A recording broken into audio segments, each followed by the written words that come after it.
The next topic is how many parties we should have.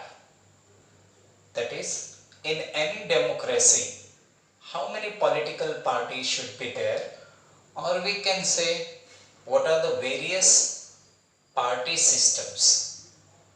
So when we talk about any democracy, so there is no restriction. Group of citizens can form ample number of political parties, because in democracy everyone has a right to form parties, stand in the election, etc.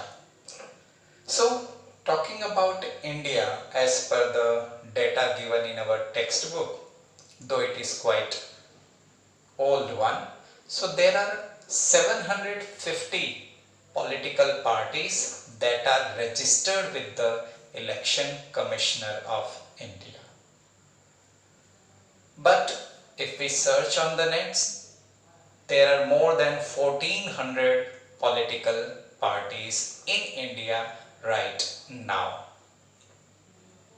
But again, all are not that much dominating one.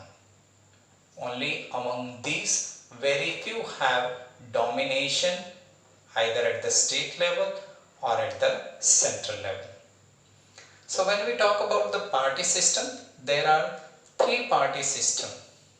Let's understand one by one. So the first party system is one party system. As the name suggests, one party. It means in a nation, either there is only one party or one main party dominates the entire country. There is no free competition. Generally, people do not have right to form the party. So, very strict atmosphere is seen. Example, we have China, a communist government. Second system is two-party system. Again, as the name suggests, there may be many political parties, more than two I would say, but the domination in the country is mainly of two major parties. They are the competitor of each other, say A and B. So every time either A may form the government or B may form the government. So there are other small parties, but they rarely get the chance to come to power even at the state level or at the central level. So example we have is USA and United Kingdom, that is England. The third party system is multi-party system.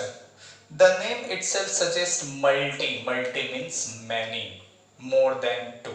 It means there are various parties and any party has got fair chance to come to power. It's not dominated by one or two or three. Many parties are there who have the potential to form the government either individually or maybe by forming alliance and forming a coalition government.